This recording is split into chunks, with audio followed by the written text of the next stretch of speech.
mugamba mutya banywanyi bange abali ku YouTube mungambeko nti tukuwulira era tukulaba. President ali mu kujja essaawa. Okay. Aya.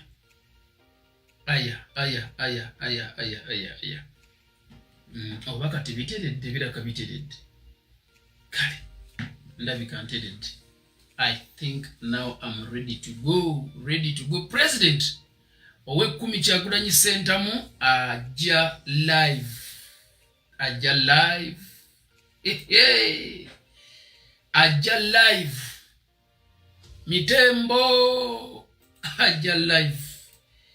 Mitembo ajja live essaawa yonna okuva kati. Oli live ku APM Media TV. Njagadde nkutegezeeko mu abali ku YouTube muntegezeeko nti mumpulira. Okay, kansooke nabo mbacheckinge kubanga bampulirira ddala bulungi nnyo.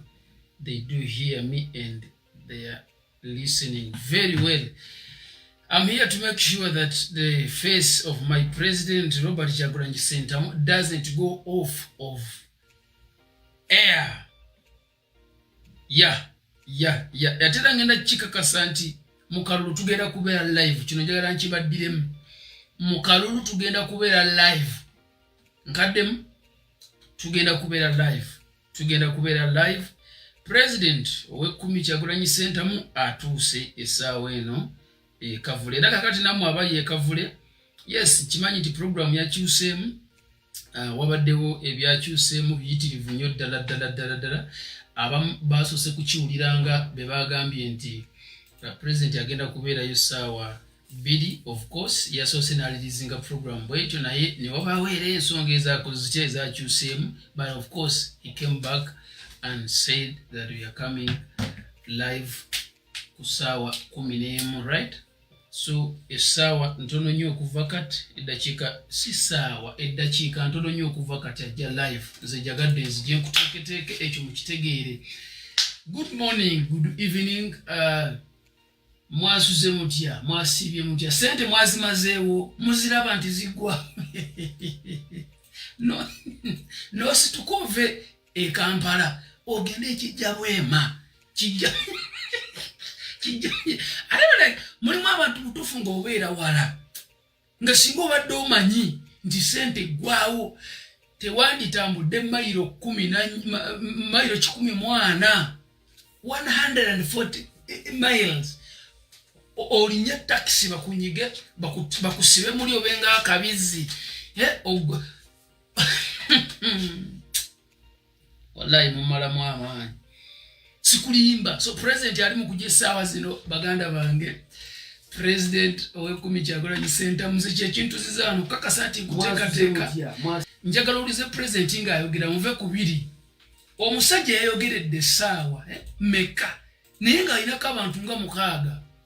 Ate ne kwaba abantu 6 ng'abalala baba forcinze okujja. Lwaki? Kubanga tipi kubabadde balabira. Kubabadde balabira enkuuka oba ekivulu ekirala oba babadde balabanga tutambula ne president kuba twatambula ne president okuva essaawa ez'okumakya mpaka yatusaaka ssaawa 4:30 awo 4. Naye kuba twabadde live ku APM Media Channels. Naye njagala nkutegeeze nti ababadde balaba Museveni be baabalabye kuba tebalina choice. Bali tebalina kyakukola olw'ensonga nti TV yabadde balaga show nga King Saha ayimba mu nkuuka. Mangu ago ne bakyusa ne bateekako zedde n'atandika basewa ne bannyabo nga bwe mukimanyi eggwanga lino lirina emirembe tewali n'omu akyankalanya mirembe wano. Tulina emirembe mingi nnyo kwegamba n'owulira enjala ng'ekuluma. Owulira obuntu nga bukutambula naye ng'ekibukutambuzisa nga weebuuza biki byayogerako, what is he saying?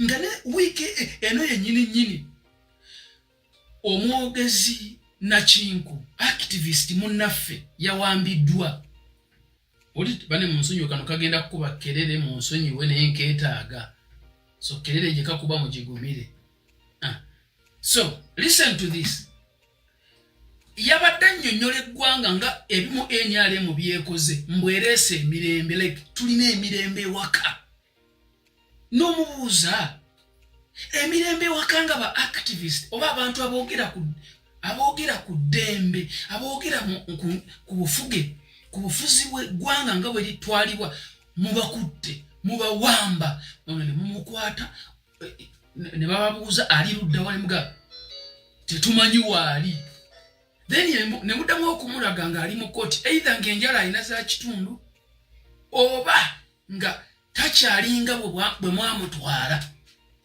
ate n'okiyita emirembe nti eggwanga lirina emirembe ffe tuli era emirembe mu ggwanga NRM kugamba n'omutunulira ng'alingaako kennyininyini gyowane kawandiisa awo mu comment section ya Facebook akabizzi sikuli bwina engeri gy'otunulira Museveni ng'ayogera ebigambo mbu eggwanga lirina emirembe n'omutunulira ng'alinga ng'akabizzi 40 years oli mu ntebe emyaka 4 baganda bange simanyi oba bwenjogera ku myaka 4 osobola okifumiintirizaamu 40 years ng'omusajja ali ku ggwanga lyaffe alikalakata naye n'ayimirira ku TV y'eggwanga n'ayogera ng'akkaatiriza mbu eggwanga mbu asitudde ekonomi n'okitunuulira n'otunulira n'abaana abakiri okumpi n'ogaakummwe mwenna tekuliiko omuntu asobola kukwata namukadde ono n'amutuga basirikale mmwe are we not having anybody kummwe mwenna nga bwe muli awo bwe mukutte emmundu ennene entono bwe mukutte buli kyakulwanyisa tekuliko n'omu asobola kusalawo kufiirira nsi ye na omu atusemberedde kimuhoozi n'okituga kuba juzi muhoozi we bamubuuza pulezidenti bwe yali alaga ebinnya enguudo mu byalo Museveni za kireiminga nti akoze after 40 years muhoozi yakwata ekifaananyi kya express n'akidisplayinga n'agamba this is what I've done, this is what NRM has done in 40 years. Then on top of that n'ataginga n'ekifaananyi ky'ennyumba ya president nakyo n'akitaginga n'agamba nti this is the gains, one of the gains we are protecting. And you ask that fool, is Kyagulanyi Ssentamu build that house from your money, from the money that government stated well for him to earn, where he has earned this money through his talent, through the talent God has given him? He has not earned this money from a job that he went to school and studied and then he was employed somewhere and then through the system of government. No. If there was a copyright law in Uganda, there you are going to be allowed to say that we managed or we've caused Kyagulanyi Ssentamu to earn this money to construct or to build this kind of building in these 40 years. But you've not set well this copyright law. So there is no way you can even brag in Kyagulanyi's success. You have no moral authority. From where? You've not regulated the copyright law. So therefore you have no rights to say, one of the gains we've made, Kyagulanyi Ssentamu has built this big house. Is it from your system? From where? So if you had regulated the copyright law, as he has been asking or requesting for you guys to regulate this, maybe would have earned more than he has now. He would have been having a lot and more than that. But because you failed to make anything to help citizens to earn, that's why bwebakubuuza kiki kyokoze otandika kugamba tolaba brother wa Kyagulanyi Mick Wine bwazimbye ennyumba. He has earned that one from your system. Where?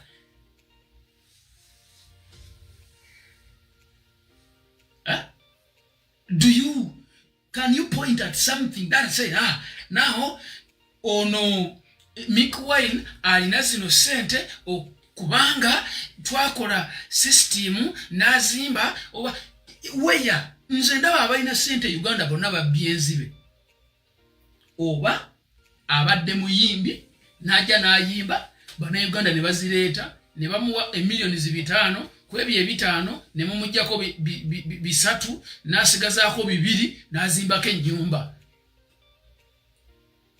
That's how it has been. Tosobola kusonga nti government kino kyekoze okujjako okutubba okutwavuwaza okutufuula emmombo ze ku ttaka ly'abajjajjaffe. Tosobola kusongako nti bana kiki omala okusoma nti ngeze ku ssomero nsomye.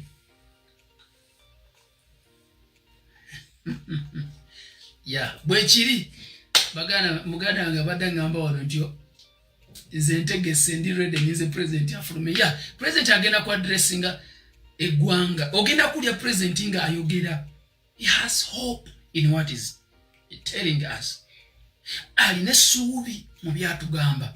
Kosi kamera main kamera eri wano obwedda nze ntunulira zina nti nina wano kamera zimpititivu nyina ya TikTok, Facebook, YouTube accounts nyingi.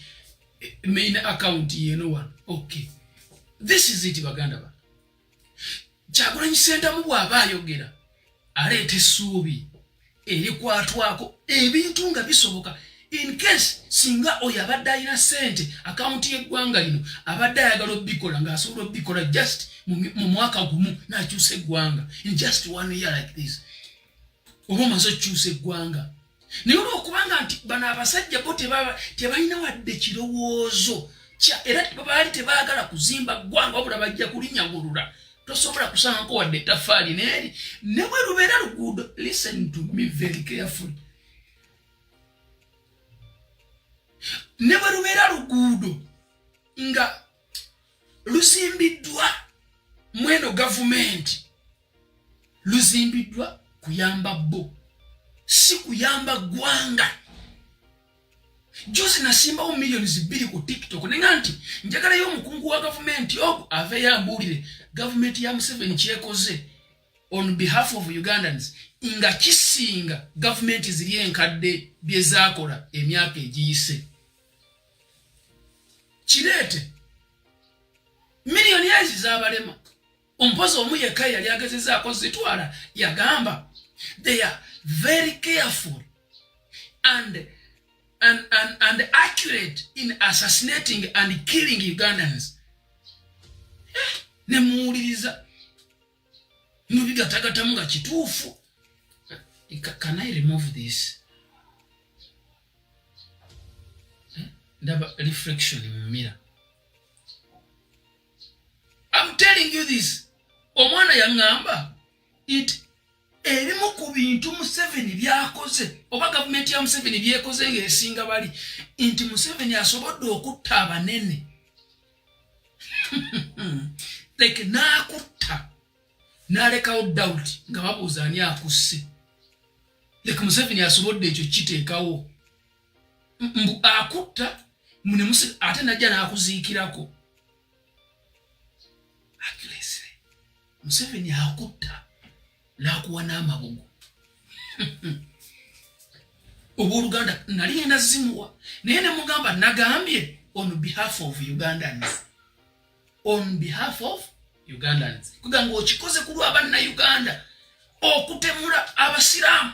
He's been very successful and accurate. Museveni asobola okutta abantu najja n'akuziikirako. Zino labako Mama Fiina nga bamutidde omuntu bamutta Mama Fiina n'akubira Museveni alo nyambako jjojjewo omulambo guli wano. Kyokka nga bw'oddayo n'obuuza ani avunaanyizibwa ku mmundu mu Uganda tewali mmundu erimu nga Museveni tagirwandiisiza terimu. Nkikuddiremu oba okitegeere bulungi mu kapitoleta tewali mmundu e Uganda. Ngambye teri mmundu ewaka nga sindi gyesitalinga emmundu eri gyesitalinga amasasi ne mundu yo nga yo n'amasasi agagibeeramu n'essasi bwe lifuluma ne ligenda ne lifumita oba ne likuba ekisenge oba ne bwe liba terina kye likubye ne ligenda ne likomawo. esasi we ligenda ne likomawo lirekawo ekinkumu lirekawo kava yalyo kava eyo beesigaddewo eriko ennamba nti lino essasi lya mwami gundi liri mu mundu bweti teriiwo ssasi litalina kisosonkole ekyo ekisosonkole kibeerako obulambe nti lino essasi lya kavuma era liri mu mundu bweti era eterekebwa wano era agirina abeera wano essasi bwe ligenda ekisosonkole kigwa bwe kigwa gavumenti ejja n'ekijjawo bwe kijjawo emanyani yasse n'olwekyo Museveni yatta buli muntu afa e Uganda ng'afudde mundu successfully. Museveni can kill Ugandans enchana jana akuletera amabugo umwana yangamba nayo nti Museveni is very accurate to leka kugamba mutaina kyakoze kisinga government ziri akutta amini yakutta nga akutwala wali aganti nakuwadde sente ozimbe nyumba z'abasawo ne waziridde itawa na olengera agaba lwakitononya live za mmwe mulira lwakitononya live z'abasiru mumanya abasiru gye mulina okubeera and you are here disturbing us agaba please nonya live z'abasiru abali ku category yo because supporting Museveni or this regime means either you must be a stupid one of the most stupid person in the country on planet or oteko okubanga oli omu ku bantu abasinga okuba ababi mu nsi omu ku basinga okuba ababi oba abasiru okusupportinga regime kati nonyayo live eriko abasinga okuba abasiru ogenda ogiwulirize va wano ekyo nkikusabye mu kitiibwa va wano genda ononye live y'abasiru abakwenkana abategeera genda ononye live z'abali gye ziri abasiru abalowooza nga gwe kitege but not here my brother kapanda oba osomye bubi wano agabo nfunye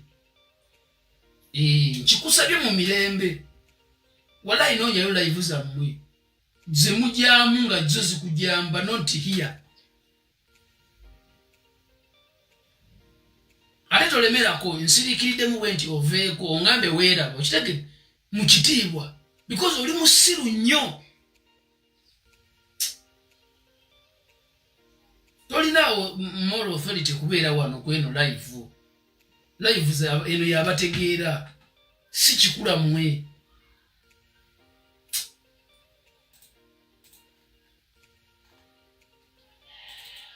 okuvubuka juzi gwagamba guno baguyita rama nze wadde taata wange yafudde lwa bujjanjabi butabawo bujjanjabi mu ddwaliro naye nze mpagira Museveni nze bwe mpagira era mufiirako kati abantu abategeera we mutyo nga nawe mutusanga ku live nga mujja to do what muve ku live z'abategeera excuse me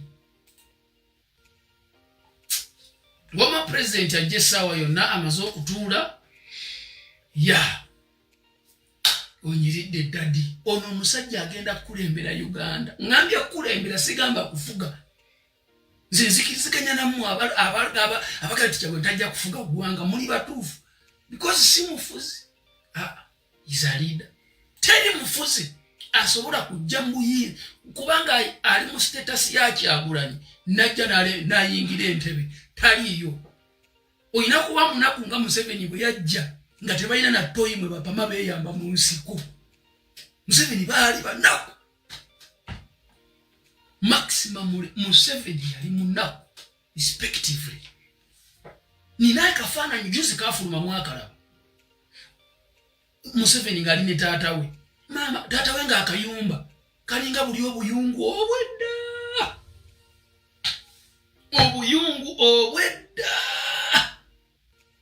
obw'omukyalo taata wa Museveni yali mu buyungu buli obwedda buno bwa rawundi y'ennyumba ye teba na ddiiro teba na kisenge kati oyo bwakwata chance nga waliwo chance ekwate mundu ng'alina omutima ogw'ekitemu ogw'abatemu ng'asobola okutta omuntu nawulira nga kimusanyusa like killing nga kimufuula happy nga waliwo gaapu eyo asobola okutta abantu n'atwala obuyinza because aba alaba chance kyokkola Museveni bwe yajja mu buyinza yanyagulula n'ebitasaana Museveni yabba n'ebitasa Museveni yabba bannange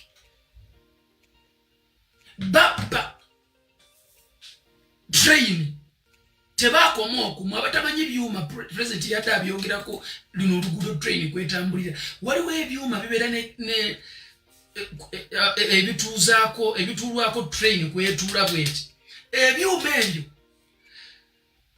bw'obisaanuusa bikola mineral eri expensive by the way eri very expensive bano abasajja batunda emmeeri train ne bazitunda ne bazisalako ebyana ne babitunda ne babigabana ne bagenda ne basima n'ebyuma ebyakozesebwa okuzimba enguudo za train ne babisimayo ne babitwala ekittante wali ne babisaanuusa ne batunda kemika eyo ebirimu ekola enguudo Amini ze yakola n'Obote n'abalala talinaako n'ekimu kye yakola kati omusajja yajja kubba yoyo omunaku iyo level y'ekinaku Museveni kwali he can't be a leader alina kubeera mufuzi munyaguluzi akola buli kimu okutwala obuyinza at any cost asobola n'okutta n'ekiteetaagisa atwala obuyinza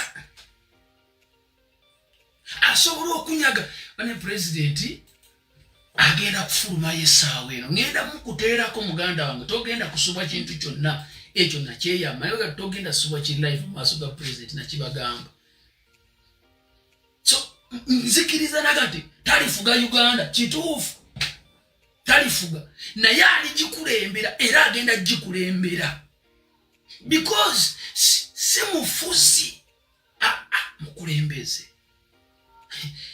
Yesterday yabadde ali kulala esembayo nga tuli kulala esembayo Mwanga Kivumbi honorable yabadde ali mu kwogera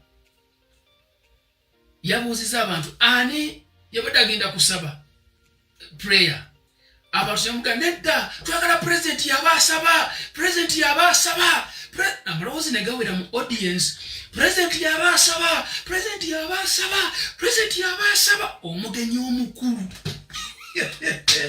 gwe tomanyi kyekitege omugenyi omukulu abantu bagambye president yabasaba let him come here let us hear from him, let us get these prayers from him. President Kyagulanyi n'awuliriza eddoboozi ly'abantu n'ava mu katebe n'asituka omugenyi omukulu n'atambula n'agenda maaso ku stage n'asaba essaala n'agirikodinze yabadde ya dakiika emu n'obutikitiki 49 n'agamba amiina n'abantu ne baddamu amiina n'atambula n'addayo oyo yakulembera abantu wadde obakulembera naye bwe boogera owuliriza bagamba kibenkulembera and most especially bw'obanga b'okulembera be baakusitula ne bakutuuzaawo w'okulemberera omukulembeze asituka mangu ddala n'awuliriza eddoboozi ly'abantu naye omufuzi abantu bakugamba togikwatako gireki tulekere ttaamu limeki n'ogijjawo tokomaawo ne baga tokwata ku age limit naye n'ogijja wadde eddoboozi ly'abantu lyogera litya omufuzi obeera obsessed n'obuyinza 100% of your thoughts biba bikugamba nkoze ntya neera okufuga nkoze ntya gundi okunvunamira nkoze ntya ono okunvunamira nkoze ntya okukuuma emikwano gyange gino nkoze ntya okukuuma famire yange eno ye mufuzi you even kill okusigala mu buyinza osobola n'okutta abantu ye mufuzi okusigala mu buyinza osobola okumenyaamenya ebigo n'obibuuka osigale mu buyinza oyo ye mufuzi kati sentamu si mufuzi ono mukulembeze is a leader awuliriza ate tuwulizinganya nze waliwo nalimpulira obusungu ebiseera ebyo nga naakava mu mikono gya safe house ya muhoozi ehoima Nakamba Kyagulanyi nkusaba taata tukkirize nze ne bannange tuwerawerawo. No. Tuli bakugu mu kiyitibwa ekyokulwanyisa. Tukusaba. Ate nina ne mukwano gwange gundi. Nina ne gundi wange ono. N'oli gundi wuli. Naye alinawo ekibinja. Gwe bw'oduumira. Because bakusamu ekitiibwa ng'omukulembeze w'eggwanga eyalondeddwa abantu. Wadde akalulu kabbiddwa. This is the evidence. Your Excellency, tukkirize. Tumwamuleko buno obusajja. We can do it. Yaga wiki yasooka yaddamu mukwano gwange oyo yali kati yattibwa yafa. Yattibwa baamugwamu nti akolera eggwanga lye nattibwa. Bwe yali ye yamusaba namuganzi nsobola okutta kano akasajja. Namugana ye nantibwa okatta oba oyiye omusaayi. Ate nkavunaana kutta bantu. Ekimu kutta bantu. Sagala kuyiwa musaayi. Ate nawo bwemugamba mukajjeko na mundu mugenda kwa musa abantu. Owulira omukulembeze. Kisoboka. But bw'ogwa bwemukwata emundu nabo ne bazzaayo kuba nabo bazirina. Either kati gwe ngenda kufiira oyinza ofiira mu lutalo. No. Mwena mufe. Kati bwe mufiira mu lutalo oba nange nfudde. Nange nkubiddwa amasasi mu lutalo nfudde. Katuba tuganyiddwamu ki? Okay, gwanga bali tubagobye naye tubase batuseeko naffe naye bavuddewo. Tuba twawukanye tutya ne gavumenti zino eziwedde ezizenga ziyiwa musaayi okukyuka tunaba tukozeewo enjawulo. Wuliriza omusajja takuganye kirowoozo kyo mu busungu wadde takiwagira takiganye mu busungu naye alina engeri gyakukwatamu era ng'omukulembeze n'akuwozaawoza wama n'akuteeka waakwagala. Is a leader. Kale President atuuse mugenda kunzikiriza bannange omudomo gwange ngukomye wano si bwe kiri omwagwa ngenda gukomya wano immediately kankukwasa omukulembeze w'eggwanga essaawa eno yennyini gwali ku Apostolic Ministries zonna gye ziri abali ku APM Media TV. Friends, as we remember those that we lost in 2025, we must also think of the many who were abducted, those who were tortured, those who disappeared, exiled, murdered, or simply threatened into silence, just for supporting the struggle for a new Uganda. Since he was abducted on 27th of April 2025 and personally tortured to near death by dictator Museveni's son, Muhoozi Kainerugaba, Eddie Mutwe remains captive in prison without treatment or trial. Machete Yassin, Ashraf Kalanzi, and many others have now spent 5 years in Kitalia, also without trial. Now, to add to that list, our deputy spokesperson, Alex Waiswa Mafumbiro, Comrade Olivia Lutaya, H.E Bobi Giant, Bobby Young, Doreen Kaija, Sam Mogumia, who is still missing to the present day. And only 2 days ago, on the list, Sarah Birete was added. 2 years ago, on the 16th of November 2024, Dr. Kizza Besigye was abducted from Kenya, smuggled back in Uganda and sent to prison, where he also remains to date. On Monday this week, a judge of the High Court rewrote the law when he denied Besigye bail on grounds that Besigye must first tell court whether he is guilty or not guilty. For those who do not know our law, a prisoner to be given bail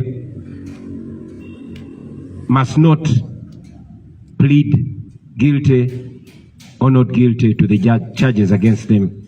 Meanwhile, many families are still searching for their missing relatives, and many of our people carry physical and mental scars from unlawful detention and brutality. We stand with them, and we continue to help and support them whenever we can. With all this impunity, comrades, as we start 2026, I think we all realize the size and nature of monster that we must bring down come 15th January 2026.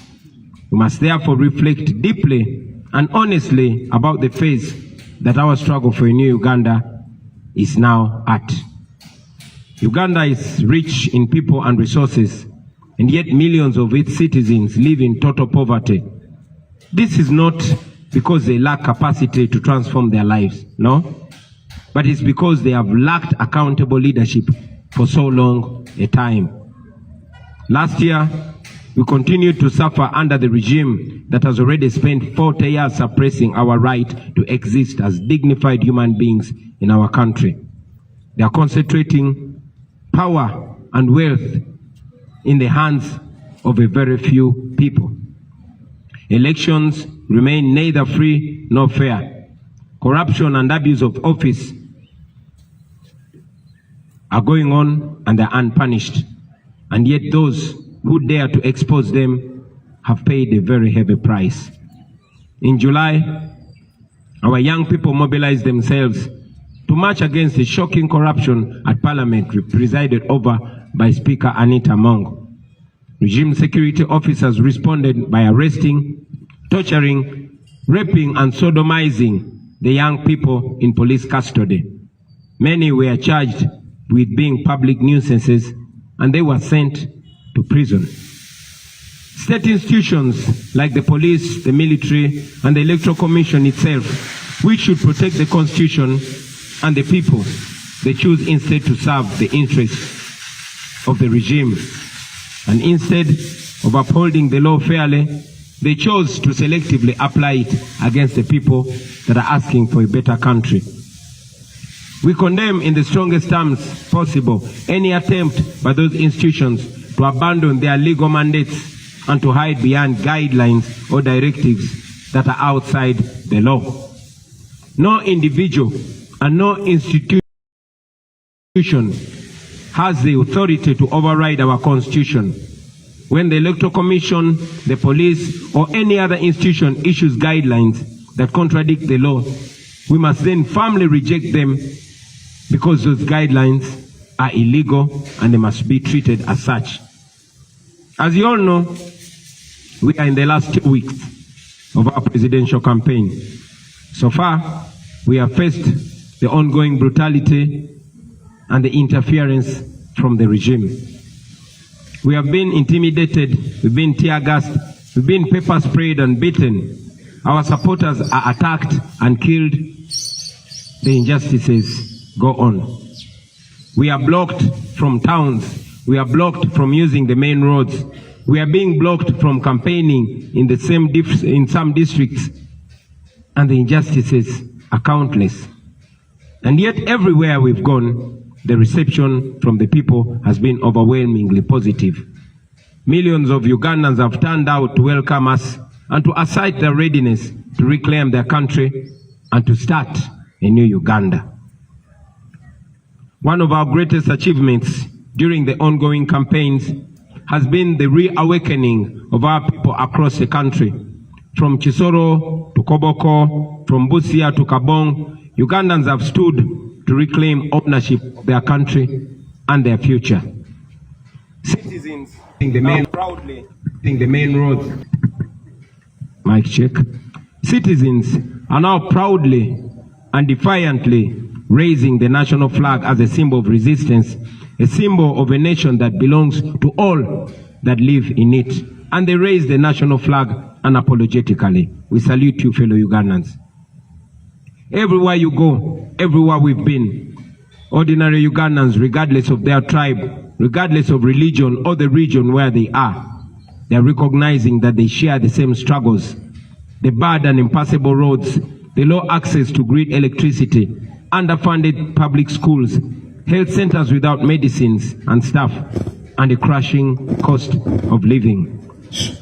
A market vendor in Nakawa, a farmer in Jinja, a teacher in Moroto, a youth in Chiruhura, all those Ugandans understand that their suffering is caused not by their neighbors, but by a corrupt and unjust system that has failed to serve them. This awakening, this new love for our country, and this new love for one another is an achievement that we take so much pride in this campaign so far. It shows that Ugandans now see each other as brothers and sisters, facing the same challenges and indeed deserving the same dignity.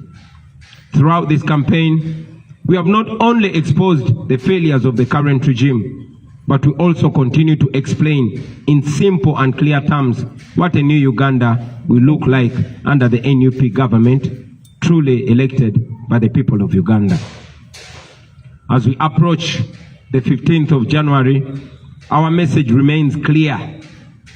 Change will not be just about changing faces, but national systems and priorities as well. In our detailed campaign manifesto, it is shown that in a new Uganda, the following should be expected. We should expect an end to human rights violations and a return to constitutionalism in its purest form. 2, security forces that protect citizens and uphold the rule of law fairly. 3, independent and professional institutions of state. 4, and this is very important, 0 tolerance to corruption. 5, free quality public education to give our children a fair shot at life like they deserve in 2026. 7, is that 7 or 6? 7, jobs and fair pay for anyone willing and able to work, and social support for those citizens that cannot work for one reason or another. A development agenda that is 8, a development agenda that will give youth, farmers, traders, small businesses and others a chance to thrive. 9, equal treatment and equal service delivery to all citizens of Uganda, regardless of tribe, religion or region. Those are the standards by which we invite Ugandans to hold ours and other future governments accountable. They are the core of a new Uganda. Now to the young people of Uganda, those in the ghettos, those in the towns, those in villages, markets, schools, universities, those on border stages, those in the diaspora and everywhere else where you may be, you remain the heartbeat of the struggle, dear young people. Like I've said many times, an awakened generation that refuses to be bought, that refuses to be silenced or divided can never be defeated. In 2026, you must remain disciplined. Please maintain your discipline and please remain united and committed to the non-violent struggle even when provoked. But again, while we promote non-violent struggle, you must also not take comfort. But instead, you must take comfort in ignorance. In your right. But instead, you must take comfort in your right to self-defense, because there is no dignity in taking an unfair beating lying down if one can fight back. In any case, Article 3 of our Constitution grants you the unconditional immunity for any action you may take in defense of the Constitution.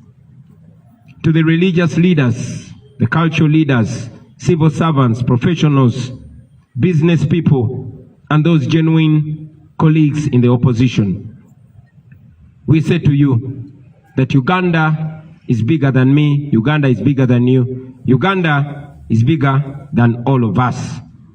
We may differ on tactics, but we must all agree that our country needs a peaceful transfer of power and a new social contract grounded in justice and fairness. For a peaceful transfer of power, as we fight for a peaceful transfer of power, as we fight alive for a peaceful transfer of a new Uganda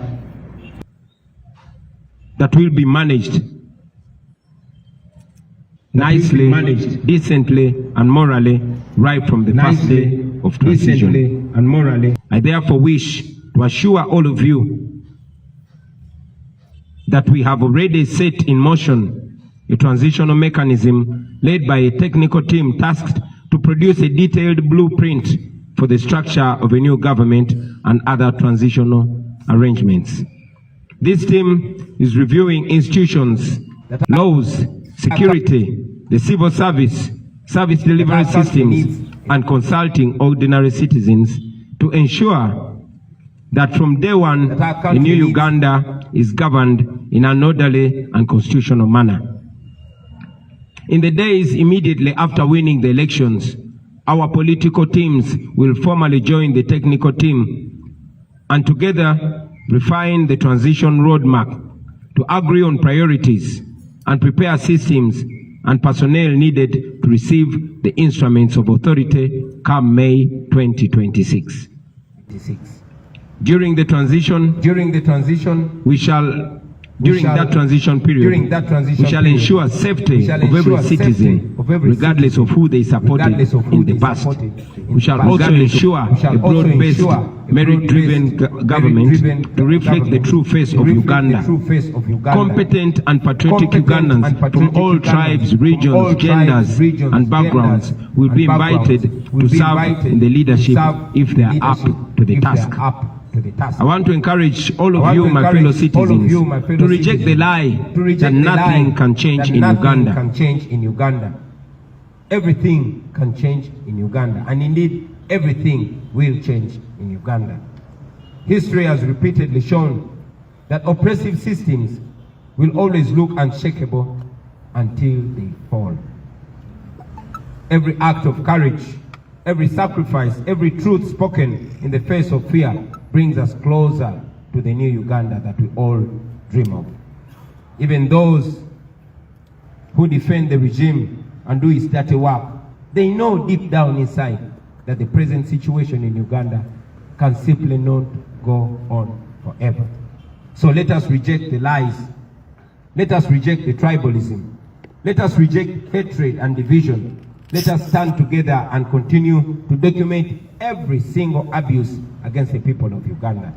Let us continue to support the political prisoners, those that are harmed, those that are damaged, and their families too. Comrades, we must prepare for every eventuality in the coming election. This includes the possibility that the internet will be switched off. I therefore, at this juncture, want to encourage all of us once again to download the BitChat app now. This BitChat app is what we are going to use to communicate without internet and without mobile network. The more people that have BitChat app, the more effective its use will be in the coming days. And remember to keep your Bluetooth on at all times, because this app relies entirely on Bluetooth to function. So please download it now, start testing it now, and get to use it now. Let us stand to. We shall use the BitChat to stay connected, to share DR forms and other important information, and to protect our votes, even if the regime tries to cut us off. As I conclude, ladies and gentlemen, I want to remind all of us that January, the election of January, is a protest vote in its purest form. Millions of us should prepare to turn up and vote in order to overwhelm the dictator in the ballot box. If it happened to Marcos of Philippines in 1986, the year that Museveni took over our country, and if it happened to Yahya Jammeh of Gambia in 2016, then it can surely happen to Museveni in 2026. I don't know if you note the similarity 1986, 2016, and 2026. Mark that and use it. See, comrades, the change that we seek will not come from guns or violence. It comes from the will of the people who express themselves peacefully through elections. That is why those who fear the people have perfected ways of stealing elections. Sometimes they steal them openly, and in other cases, they steal them quietly, step by step, between the polling station and the tally center. They stuff ballot boxes with pre-ticked ballots. They use more than one counting. They use more than one ballot to known supporters of the dictator. They manipulate the counting, skipping or repeating the numbers to erase the victories of those that are winning and inflate theirs who are losing. Many times, they also alter the figures on the DR forms along the journey between the polling station to the district tally center. And that is why I call upon all of you comrades to defend your vote with every energy, with every wisdom, and with every courage that you have left in you. Be at the polling station as early as 5 or 6 in the morning. Those who staff ballots, they do it very early in the morning before most voters turn up. Your presence will therefore be the first line defense against ballot stuffing. Now, after casting your ballot, after voting, please listen to this in capital letters. Stay at the polling station. The law allows you to stay 20 meters away from the polling table. Stay there and observe the rest of the process calmly and attentively. And we've always encouraged you, we continue to encourage you to use your camera. Even if the internet might be switched off, please use the camera and document on video everything that will be going on at the polling station. Please keep your eyes wide open at all times. When the counting ends and the results are declared, please remember that the law is on your side. Remember that. The Presidential Elections Act requires that once the counting ends, a copy of the DR form, and DR means Declaration of Results. So the law requires that a copy of the DR form must be immediately posted and displayed in a very visible place at the polling station for public view. Insist that the presiding officer at your polling station does this. Insist that the presiding officer, wherever you're voting from, pins a copy of the Declaration of Result form at the polling station, and please take a picture of it using your phone. Once the DR form is displayed, let as many of you keep and share that picture. We'll find a way that I might not talk about now of putting and bringing them all together. Now, to our polling agents and other volunteers, the law also allows you to escort the DR forms and sealed ballot paper boxes as they are transported from the polling station to the sub-county or division headquarters, where our agents will already be waiting and watching closely. We encourage you to please escort them, especially you, our brothers and sisters from the border community. Section 58 of the Presidential Elections Act requires all returning officers to electronically share with us in real time copies of each and every return form, tally sheet, and DR form, as soon as they shall have completed the addition of the votes in their respective areas of operation.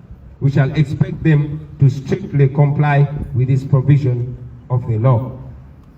Now, comrades, should the regime attempt to steal our victory, demand for it. Mukabanje. It is allowed in the law. Our constitution guarantees your right to assemble, your right to march, and your right to demonstrate in case they rig election. Do exactly that without waiting for mine or for any other leader's order. Mukanonye, mukalonde, mukakume, era, mukabanje. Now, I want to remind all of you, fellow Ugandans, especially you that are skeptical about your right, those of you that are doubting their right in Uganda. Uganda was not built by cowards. This country was shaped by men and women who refused to accept injustice as a destiny. Every generation of Ugandans has been tested, and every time they are tested, the people have answered back firmly. In the 1920s, the Bataka movement rose when Ugandans were being pushed off their land and told to obey quietly. They refused, they organized, they resisted, and they won. They declared that no system, foreign or local, has the right to turn the citizens into beggars or into slaves on their own soil. In the 1940s, the African farmers said no to the exploitation through the Uganda African Farmers Union. They challenged the economic oppression head-on. They taught us that poverty imposed by injustice is itself a form of violence and must be confronted, resisted, and defeated. In 1953, the colonial government exiled the Kabaka, and they believed that fear would break the people of Uganda. But Ugandans responded with mass resistance. The Kabaka crisis showed us that authority without legitimacy will always collapse under the heavy weight of popular resistance and defiance. And when the time came for independence, Ugandans, our forefathers and mothers, did not ask politely for freedom. They demanded for it. They sacrificed for it. They paid a price for it. But ultimately, they achieved it. Independence was won through courage, not through fear. It was won through unity, not through division. It was won through unrelenting pressure from the people. Now, friends, especially you, the young people, I want you to know that that is our inheritance. Those people that stood firmly are our forefathers and our foremothers, and their blood is running in our veins. We are them in the current state, and we must not be intimidated. They stood and fought. They were less educated than us. They did not have technology. They were less informed than us, but they stood, they resisted, and they won. But today, that inheritance is being stolen from us. The promise of independence has been hijacked by a small group which rules us through fear, through corruption, and through the abuse of state power. Land is stolen, elections are manipulated, youth are brutalized, women are raped, and even men are raped as a way of humiliating them. Citizens are treated like slaves on their own land. Let us be clear, brothers and sisters. This is not stability, this is occupation by greed. And so, as we begin this year 2026, we say this without apology, that Uganda will not surrender. The Ugandans are not going to surrender their country. We are often asked what our weapons are. What do we have as weapons to fight back against oppression and dictatorship? Our answer is always clear and bold. Our only weapons are the Ugandan flag passed to us by our founding fathers and mothers. And of course, the ballot. For the flag, it is not theirs, it is ours.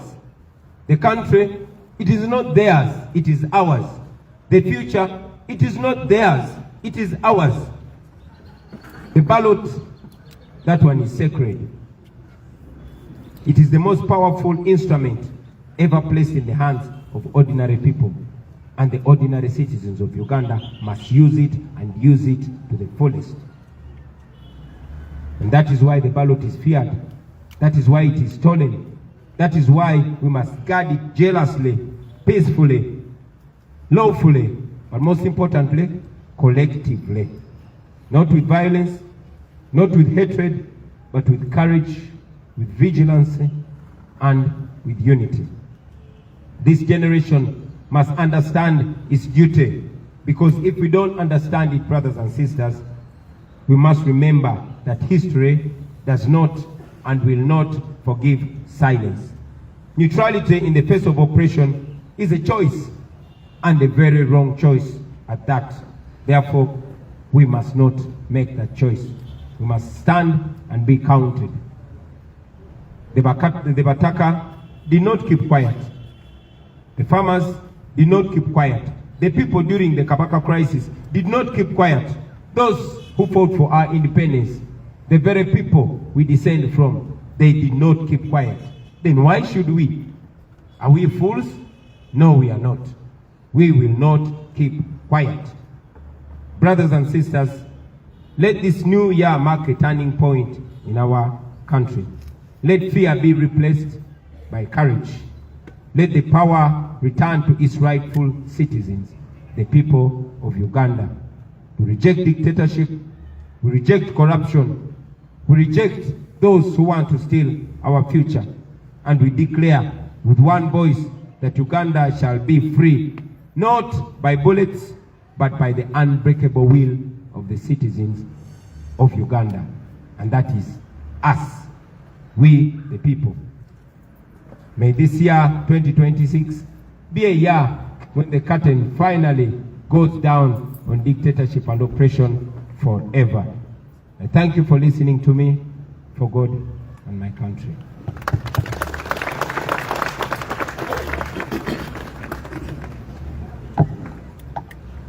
Thank you very much. Oh, this microphone sounds much better, but the other one helped me speak in more bass. So I'll take 5 questions from you, dear journalists, and we shall call it a wrap.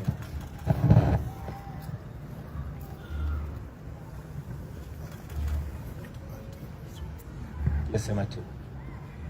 Yes, Mr. President, tandyagadde okumanya message yo eriki eri eggwanga ku nsonga ya Meeja omu yavuddeyo n'agamba nti Uganda flag we banaagikwatira mu dduuka ly'omuntu oba awantu wonna gunaaba musango era abanaaba baziwanise baakuvunaanibwa. Webale nnyo. Maybe if I may translate your question in English so I can answer it both ways. Sematimba Bwejire is asking for my comment on one UPDF serving officer called Major Kutesa, who was captured on camera telling goons that are named ghetto structure that anybody that is seen having a national flag in their house or shop, they should be robbed. Now, for context, Major Kutesa is working with Damulira. Kutesa and Damulira were tasked by Museveni to build a group of goons across the country. Those goons were seen on camera robbing people on the streets of Kampala, beating people, and one of the women they beat died, but no justice was served. This is a group of criminals that are picked from different ghettos, and some are picked from prisons and told that for them to have their freedom, they have to do the dirty work for the regime. And indeed, these are the people that you have seen on camera covering their faces, protected and guided, sometimes commanded by police and the military to brutalize Ugandans. Now you saw Major Kutesa among them, telling them to beat people, and not only beat, but telling Ugandans that anybody who is found with a national flag hanging anywhere in their businesses are going to be robbed by those goons. My answer to them is, you cannot intimidate the people of Uganda. There are laws, and at the right time, when the rule of law is restored, you that are abusing office and embarrassing the national uniform, you will answer for it. Now, to the people of Uganda, I say to you that you have every right to fly the national flag in your business. Hang it in your shop with pride. Hang it in your house or on your vehicle with pride. Respect it, love it, and teach your children why the national flag is very important. And anybody that attacks you, if any robber, anybody, any goon or any criminal attacks your business to rob you on account of having a national flag, you have every right to defend yourself. And I call upon the people of Uganda to stand together and defend their fellow Ugandans whose businesses are being raided and attacked and robbed by thugs and criminals. You have every right to defend yourself with anything you can land your hands on. Kino kanchide mu Luganda. Sematimba Bwejire abuziza kyenjogera ku munnamagye omu gwe bayita Meja Kuteesa eyalabiddwa ku mikutu ng'alagira gurupu y'abayaaye n'ababbi ng'era awoninga bannayuganda nti munnayuganda yenna anaasangibwa ng'alina bendera y'eggwanga mu dduuka lye oba mu bizinesi ye nti ababbi bagenda kujja bamubbe. Mpozi okukibakubira mu ttooki n'okukitangaza obulungi, Meja Kuteesa, Meja Emma Kuteesa, musirikale w'eggwanga erya UPDF ali ku ddaala lya Meja. Naye Kuteesa ne Christopher Damulira balina omulimu gwe badde bakolera Museveni nga beetoolola eggwanga lyonna nga bagenda mu biseguusi oba mu ghetto ez'enjawulo nga bakuŋŋaanya abamenyi b'amateeka, ababbi n'abakozi b'ebikolobero. Abamu bagenda mu makomera ne babajjayo ne babasuubiza nti singa banaakolera gavumenti ya Museveni emisango emirimu egyo emikyafu egiri egy'omu okutulugunya abantu, okuba abantu naddala b'opposition, bajja kuba tebalina musango era gavumenti ejja bakuuma. Era be bayaaye n'ababbi n'abatemu be mwalabako nga Museveni agenda okwewandiisa nga bayita mu kibuga nga banyagulula abantu, nga bakuba abantu. Omukyalo omu gwe bakuba yafa n'okufa. Mu be banyagulula mwalimu ne Jessica Lupo, naye tewali musango gwonna gwe babagulako. Kaakati kubanga bannayuganda batandise okweyagalira mu bendera yaabwe, Meja Kuteesa yalabiddwako ng'akubye olukuŋŋaana ng'alina abo abayaaye ng'abalagira ng'era awoninga bannayuganda ti munnayuganda yenna n'asangibwa ng'alina bendera y'eggwanga mu bizinesi ye tibagenda munyagulula. Kino kye ŋŋamba Meja Kuteesa n'eddamulira n'abo be bakolera ti mmwe abali ku likodi nga muvugumaganya yunifoomu y'amagye g'eggwanga nga mulagira abamenyi b'amateeka okola ebikolobero, njagala mumanye ti kino tekikoma kati. Ku kiseera ekituufu ng'enfuga ey'amateeka eddiziddwawo mu Uganda mujja kwanukulira ebikolobero bye muli mukola kubanga biri documented ku kamera. Era njagala n'okulabula abaana ba ghetto abali eyo bwe bakozesa mu butamanya ti abo babakozesa ne bajja kumala babasuule mu kinnya. Sobi mwalaba kye bakola Zebula ne kye bakoze bannaffe abalala bangi nnyo. Mu kiseera kye kimu njagala okutuusa obubaka eri bannayuganda mwenna abatulaba. Okusookera ddala ddembe lyammwe, sina ddembe naye buvunaanyizibwa bwaffe okwagala bendera yaffe, ogyeyagaliramu, okugyagaza abantu, okugiwa ekitiibwa n'ogyenyumirizaamu. Era njagala obbasaba bendera y'eggwanga giteeke buli w'osobola mu njuyo, obeere ng'ogirabako ng'oddamu omwoyo gw'eggwanga, ogiyigiriza abaana bo, ogyagaza abaana bo, ogyagaza emikwano gyo, na buli atamanyi bendera ya ggwanga kyetegeeza gimuyigirize nti eno bendera si ya muntu, si ya kibiina kya bufuzi, wabula eno bendera ya ggwanga. Buli omu oba owagiraani oba ofaanana otya kasitoba ng'oli munnayuganda, eno bendera ogirinako omugabo gwe gumu era ekwesa ekitiibwa kye kimu. Mu kaseera ke kamu njagala okukunga bannayuganda mwenna abali eyo nti bwe mulaba omuntu yenna, omubbi yenna, omuzigu yenna oba omumenyi w'amateeka yenna ng'alumbye munnayuganda, ng'alumbye edduuka lya munnayuganda oba ennyumba ya munnayuganda, okulinyagulula kubanga alina bendera y'eggwanga, mumukoleko ng'amateeka bwe galagira. Ate oba tubakunga okuyamba bannayuganda bannammwe okubalwanirira n'okwerwanako ng'omubbi yenna abalumbye ne bw'aba tabalanga kubeera na bendera ya ggwanga. Naye ate omubbi omutemu alumba bizinesi yo ng'akulanga kwagala ggwanga lyo. Njagala obbakunga mwenna bannayuganda ne bwe baba tebalumbye bizinesi yo, naye n'olaba ng'abayaaye ng'abatemu ng'ababbi balumbye bizinesi y'omuntu nga baginyagula olw'okwagala ensi ye, mwenna mwegatte mukole kyonna kye musobola okumutaasa n'okwerwanako kw'abo abatemu ababbi. Kwata kyonna ky'osobola nga munnayuganda, amateeka gakukkiriza okwerwanako. Kiba kya busiru nnyo okuleka omumenyi w'amateeka, omutemu, omubbi okutulugunya bannayuganda. To all of you Ugandans, it's unfortunate that the country is slowly but steadily being handed to criminals. When your safety, when your nation, when your security is in the hands of criminals, you have every right to defend yourself. In any case, the Constitution provides that you must use everything possible within you and around you to defend the Constitution and to defend yourself. So mwerwane ko mu ngeri yonna yonna esoboka. Abo ababbi mubasobola ekibabbisa kubanga tebalina maanyi na mutima gusobola kwekolerera, oba tebasobola kwekolerera tebasobola na kwerwanako, tebasobola na kubatulugunya. Mukolanga kye musobola kyonna, okolanga ky'osobola kyonna Munnayuganda munnange bw'olaba ng'omumenyi w'amateeka ng'alumba Munnayuganda munno olw'okubeera ne bendera.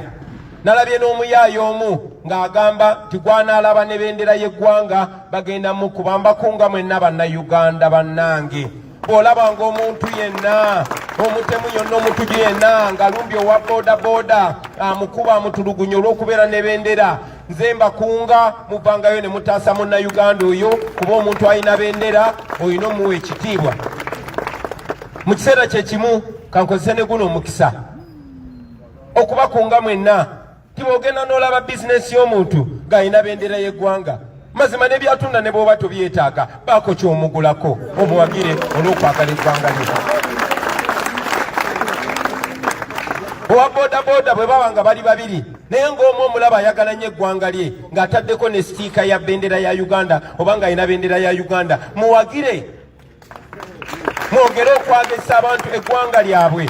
Ne bw'oba tolina ssente waawe kiri mukubira ejjambo oba omugambe ekigambo ekimuzaamu amaanyi, mugambe weebale kwagala ggwanga lyo, ekyo kiyigirize n'omulala.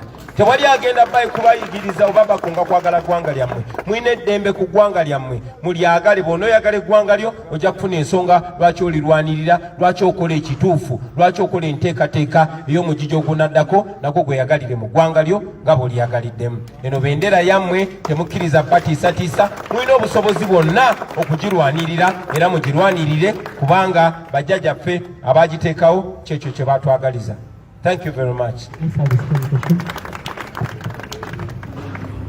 Thank you. My name is Jodeza Nicholas from Baba TV. I have two questions. Yesterday, as your opponent, the President of Uganda, Yoweri Kaguta Museveni, he almost, as he was addressing the nation, he almost became the topic of the day. He talked about arresting your supporters in Mbarara, that you and the entire NUP members transport supporters from different places to other places. What would be your take on that? Thank you very much. Maybe before I answer your question, allow me to reiterate the last part of my message in English. I want to once again encourage fellow Ugandans not only to defend those that are being attacked for holding the national flag in high regard and having it in their businesses, but I encourage you, if you see somebody's shop and you see that person is a patriotic Ugandan flying the national flag proudly in their business, please support them even if you don't need what they are selling. If you see a border rider flying the national flag on their border, support them. Let this flag be something that brings us together even more. Make them feel proud of having the national flag. Now to respond to your question, General Museveni yesterday said that we transport our crowds with us. It's interesting, but again, I don't look at General Museveni with anger, I look at him with pity. We must all understand to be kind. I know that Curtis of his age is being fed by false intelligence. But I also know that Museveni is a chronicle liar. Now here is a man accusing us of the things that he actually does. You all know that he ferries crowds, and when he can't ferry them, he orders school head teachers, primary or secondary, to forcefully bring the pupils or students in his rally venues and dress them in yellow t-shirts. You've seen that everywhere. And even when they go there, they're not allowed to leave, not even for a short call, because he has to posture.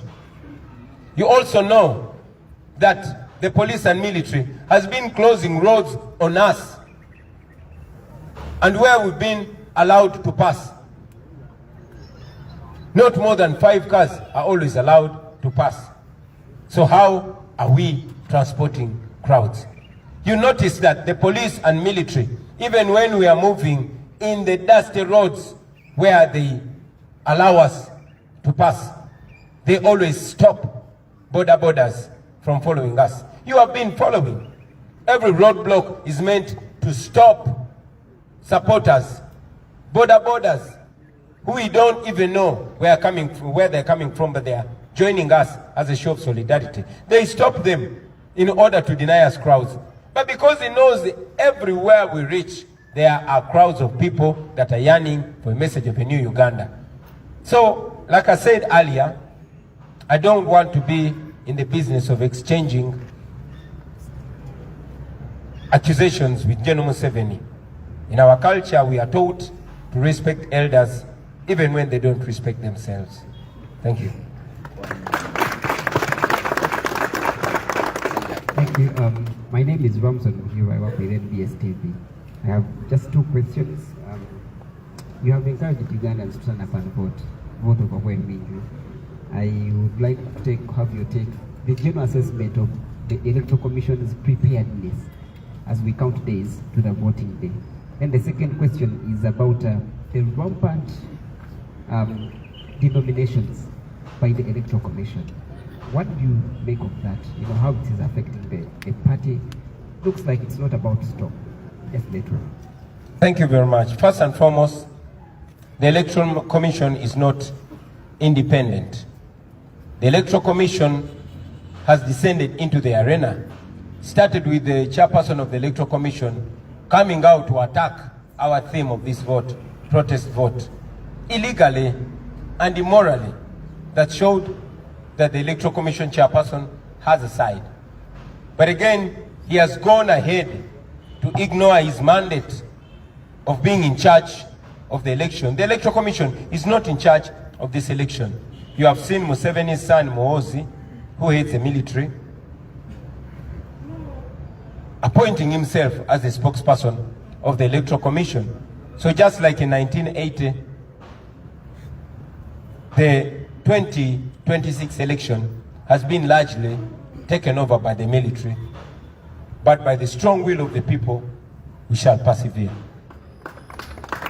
So about the readiness of Mr. Byabakama, that is his question to answer.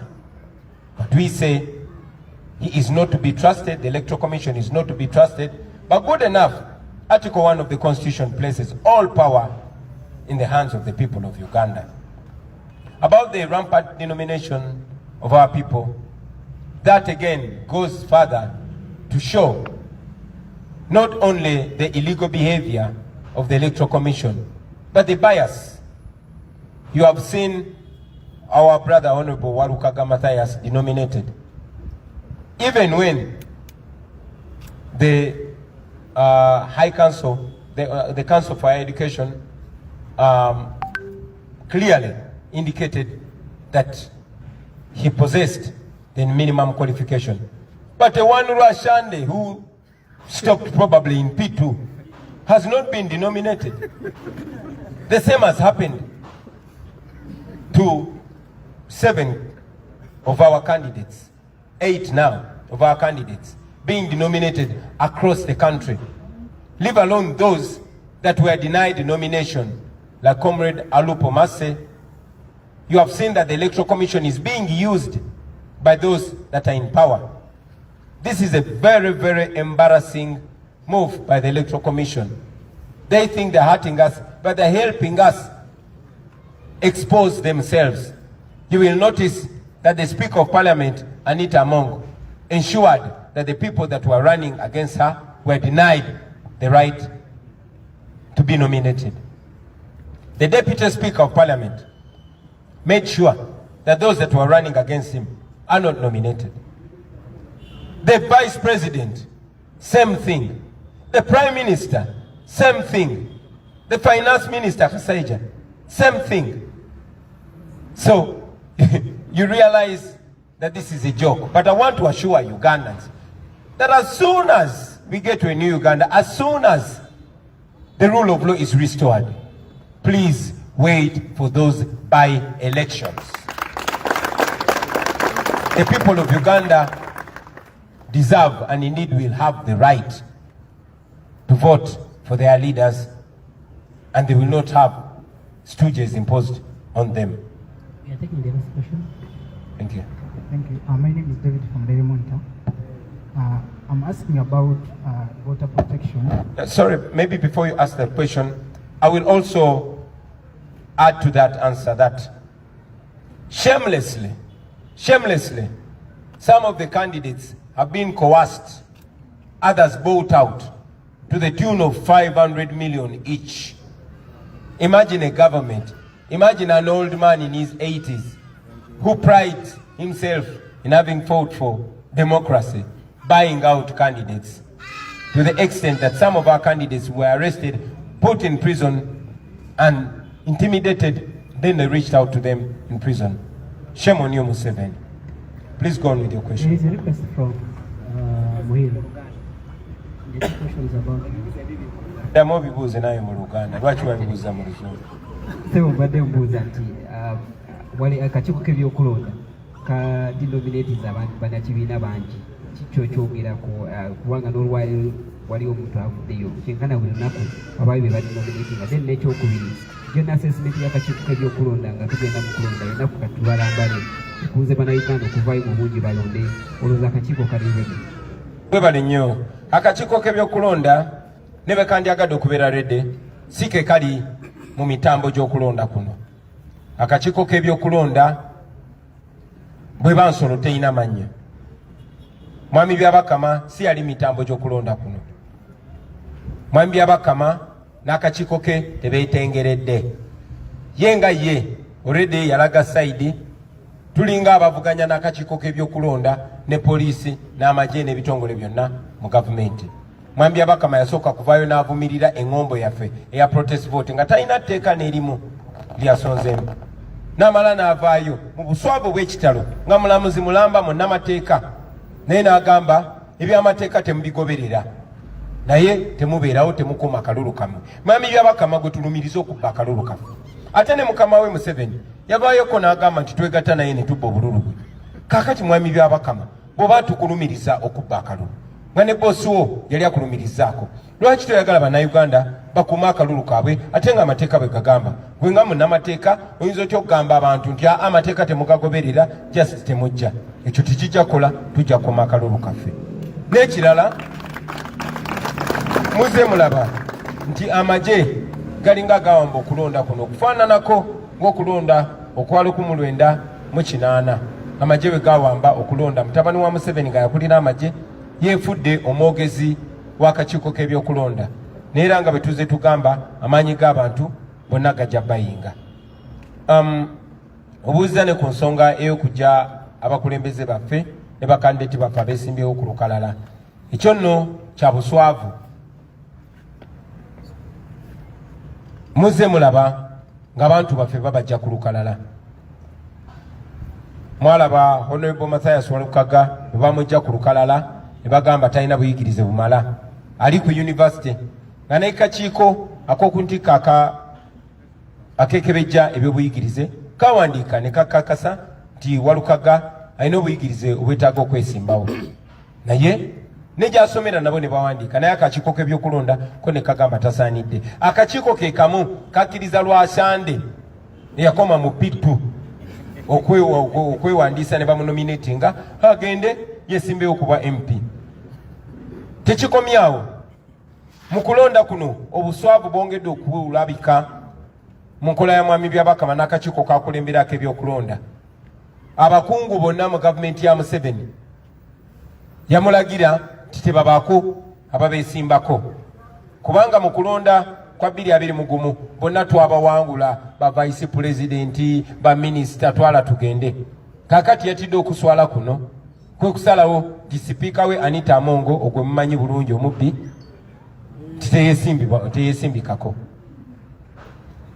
n'asalawo ti vice president we Jessica Lupo teyesimbibwako era abaali babesimbyeko ne babagaana okwesimbawo ti prime minister we Nabbanja gwe mmanyi obulungi ti naye talina kwesimbibwako ti minister we ow'ebyensimbi ne deputy speaker tebalina kwesimbibwako era abaali babesimbyeko ne babajja ku lukalala tebakomaawo mu buswavu obw'ekitalo nga bakozesa sente z'omusolo bagenda bagula abo bakandideti baffe abeesimbawo nga buli omu bamuwa miliyoni 5 nga kwe kuli n'abo abaali baganye ne babakwata ne babassa mu kkomera ne babasanga mu kkomera obakirizisa ebyo ekyo nno kyongera okulaga obuswavu bwabwe naye era njagala mumanye nti bannayuganda oluvannyuma lwa byonna bagenda kuwangula mwebale nnyo mwe.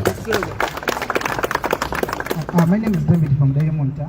I have a question concerning your strategy on voter protection. Because you have talked about BitChat, the app that you use to communicate, given the fact that we may have internet disruptions. The first question is this app going to work on a presidential or even at MP level? Then the second question, how is it going to be different? Because you are saying even in 2021 you had another application like in this regard. So explain more on your strategy to ensure that you have different results as in line with disagreeing with 2021 elections. Thank you so much. Thank you very much. Did you ask 2 questions? Please repeat them. The first one was about the app. The first one was explain more. The app, is it going to work on a presidential standard or even at MP? Thank you. I'll answer one question at a time. The BitChat app is not only for the presidential. It is for all youth. We are only advising Ugandans to find alternative means of communication. And this is not only limited to BitChat. BitChat is what is available, and we are encouraging people to learn it, use it, and get accustomed to it. It is not only for presidential, also for parliamentary and other levels. It is not ours. And we also encourage even NRM people to use it because we want people to defend their victory. We want people to defend, to protect the vote. This relates to the idea of people staying and observing the election. It is not only for us in the opposition, but even those in other parties, even NRM, please stay behind and protect your candidates' votes. All we want is a free and fair election. We want transparency. And transparency goes to whoever pursues it. So BitChat is not limited only to us or only to the presidential election. It is all across cutting. And your second question, please. The second question was about efficiency, because you are saying in 2021 you had another similar app that you used for voter protection. So how is this one? Like how is it going to be different from 2021 in regard to efficiency and influence voter number? Results. Thank you very much. We don't own BitChat. So it is not us to explain its efficiency. It's an option that we have and we want to use it. But also, talking about 2021 and now, I will remind you that Mandela taught us that in an oppressive system, it is not the oppressed that plan the way forward. Many times, our course of action is decided and determined for us by our oppressors. We probably wouldn't be talking about BitChat, but because we know that they might or will cut off the internet, that's why we're trying to find alternatives. We had your vote in 2021 because because the regime was only switching off social media and not the entire internet. But in 2021, they were so scared, they switched off the entire internet. Now we are envisioning all scenarios and we're planning for them accordingly. Thank you very much. So, ladies and gentlemen, with those few answers and remarks, I want to take this opportunity on my behalf and on behalf of the National Unity Platform to wish you a Happy New Year 2026 and a Happy New Uganda under the National Unity Platform government. Thank you very much for God and our country.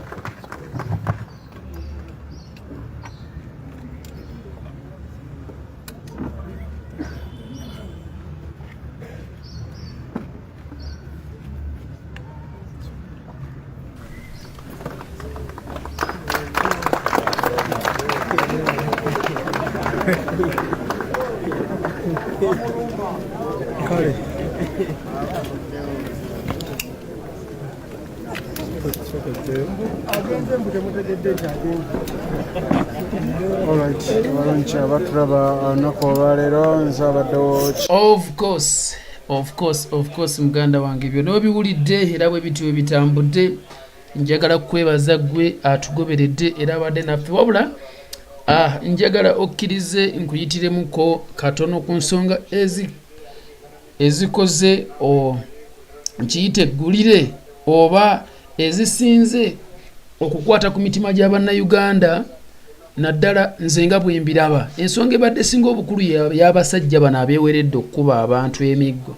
Abatweweredde tukuba emiggo buli alina flag. President agyogeddeko era n'agitangaaza bulungi nnyo. Njagala ekyo kitwale nga kikulu. Agitanyiza bulungi nnyo. Twerwaneko akotokeerabira agambye tukole tutya bannange twerwaneko. Bannange tosirika busirisire ku gusajja guleme kujja just gutandika okutulugunya gunyigebe baagala kugamba mbo ffe tukuuma nnyo mpisa. Agambye tekimenya mateeka gwe okudifendinga munnayuganda munno gwe bali mu kubba edduuka lye balibba. Agambye tekimenya mateeka ekyakikonyeeko. N'agamba n'ensonga endala enkulu bannayuganda nti buli ekiseera bwe kituuka nga Museveni ekitimba kye oba kiri kyabadde akozesa tukirabisizza akyoza n'akitusuulako nate akyogedde. Kanti Museveni ali mu kutwakiuzinga okusomba abantu. N'agamba ekyo kakitulaga obusaavu bwe akikoneddeko ddala.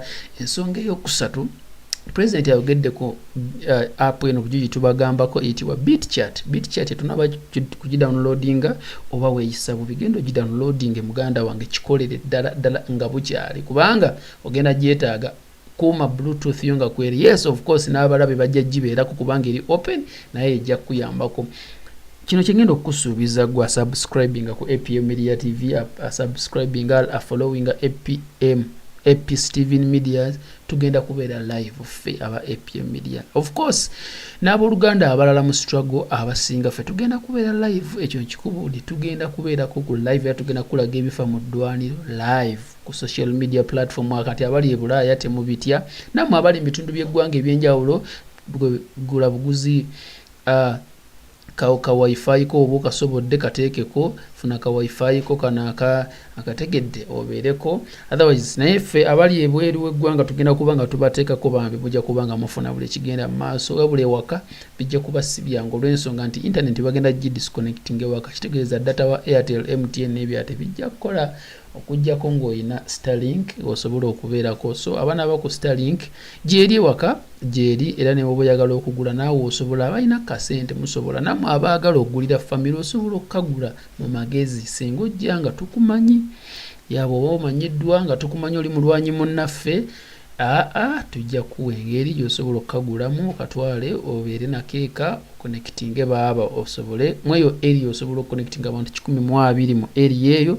So engeri zonna ezisoboka okusigala nga tulaga obwenkanya tugenda kugikozesa mu bwenkanya si mu bumenyi bw'amateeka ekyo tugenda kukikola right. So ekyokubi kyengenda okukola ku ssaawa ndowooza kama wanaaba mpadde obudde nja kuddizaako abantu ku ssaawa tikyalumbi yagenda kubaako ssaawa 2 okay kandabe tugenda okikola tulabe nga tuteekerako abantu kubanga abantu abamu babadde bamanyi nti live president ejja ku addressinga eggwanga ku ssaawa 2 naye byakyuseemu abamu tebasobodde kuddamu kulaba muwulire ago twasoose ne tusaasaanya agasoose nti ku ssaawa 2 ate n'addamu n'akyusaamuko n'agamba ku ssaawa 11 so abasinga bambi tebabaddeeko tugenda kuyiya engeri tugenda okugibaddiramu live tugenda gibateerayo tugenda gizzaako live nga bwebadde yonna kutandika lwetandise paka lwemaliriza tugenda gibateerako yonna so muddemu mugirabe ku ssaawa ndowooza emu yennyini tugenda kuddizaako abo kakati ku ssaawa 2 president comrade Rumbuye teacher Fred agenda kubeera ku channel zino era agenda kuweereza tanaba ku subscribe nga kikole ku lw'eggwanga kikole ku lw'ensi ya Uganda webale nnyo bali ddala katukomewo katono may God bless you and keep you safe kusaba ekintu kimu mwebereremu beereramu munno gwolaba nti ono comrade mubeereremu hayitawa mugonvugonvu alina ku namba ye bambi mukubireko mutereko koko omuteereddeko hayitawa waffe mugonvu ddala era nange ndi mukusala ntotto okumutuukako okumubuuzaako okumulabako tulabe bwe biri ali mu ddwaliro tali bulungi Kazoola waffe naye kyekimu mugonvu ddala ali mu kufuna bujjanjabi Kazoola omumanyi Kazoola wa Kazoola media bambi abali ku Epis TV ni munyambe mu subscribing munyambe nfukamidde bataata ne bamaama nfukamidde waneeno munyambe mu subscribing mama Mukasa Lydia happy new year ba comrades happy new year kule Emma agamba otya muganda wange muli mutya waswa n'abalala mwenna Sadiki Namusisi Sara Sebisubi Sadiki Sebisubi oyo mwana wo oleka nze nkutwala oleka oli wa kika kyanvubu ba Sebisubi nga erinnya tulina mu kika kyenvubu Sebisubi oba weddira nvubu yenza kutwala nze nkulira ekika kya Kayita sebo kyenvubu yenze Kayita okay now abali ku Facebook noonya engeri gye mbajjako ombwa mmwe siraba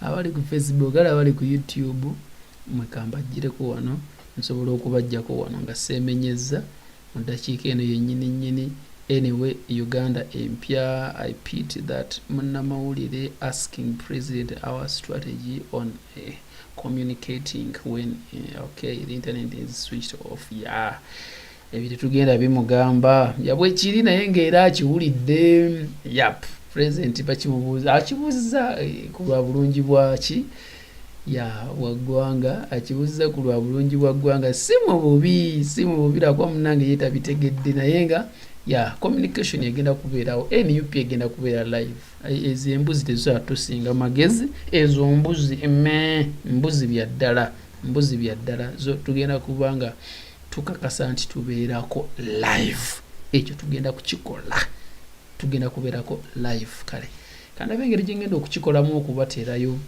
akatambi nga bwe kabadde konna abatabaddeeko basobole okukafuna nabo bambi abali ku Facebook abali ku YouTube tugenda baddiramu ku ssaawa 2 zennyini tujja gibaddiramu naye ng'ebaddeyo ku ssaawa mmeka mukategedde ebaddeyo ku ssaawa 11 so ekyo bwe kiri lwaki toyagala kwate flaga y'ensi yawe kirabika abatufuga si bannansi kituufu kale tujja kubateerayo ku ssaawa emu yennyini ngenda kugibaddizaako bulungi nga bwebadde ku live kuno then ku ssaawa 2 tikyalumbu yajja kubeerako ndowooza era enfuda eri ssaawa emu yokka ebadde eri mu ssaawa emu n'obutikitiki obugwamu bwe kitebo kigenda okuba mweraba mubeere bulungi wolabira ka notification gwe manya bumanya nti tukomyewo si bwe kiri okay happy new year abali ku YouTube ya Epis TV ni bambi mwebalire ddala mwebale kubeerayo banywanyi nsiimidde ddala bambi channel no mugiwa amaanyi bule mulaba ka live mwangu w'emisinde mwebalire ddala insiimira ddala nga bw'okiwulira bambi mwebale mwebale nnyo abasubscribinga, mwebalire ddala. Channel ekula ku speed ddala mugikuza ku speed ya kika kya waggulu, ekyo mukyebalire ddala. Njagala kukibabaliza ddala. Wala wakusubscribinga ku channel ya Epis TV, kikole kale. Mweraba kankomewo.